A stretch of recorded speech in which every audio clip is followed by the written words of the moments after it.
A few years ago, the philosopher Julian Baggini gave us the idea of cluster thinking.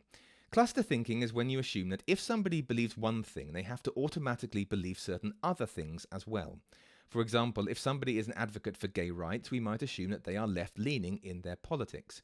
Of course, it's perfectly possible to be an advocate for gay rights without also being a socialist. The problem for Baggini is that cluster thinking promotes a kind of tribalism.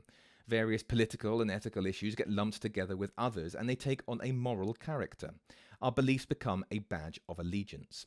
In this week's mini philosophy interview, Baggini argues that this is what's happening with climate change.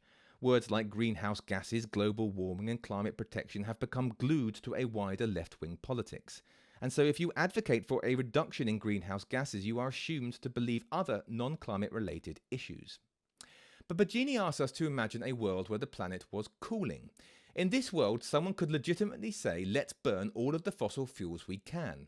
Climate beliefs and climate policies are not part of a wider cluster. There is nothing intrinsically wrong with burning fossil fuels. It's just that the consequences of doing so are seen to harm humanity and the world. If we are to have mature and valuable conversations about policies and politics, we have to examine them on their own merit, and not as part of some wider cluster or tribal association.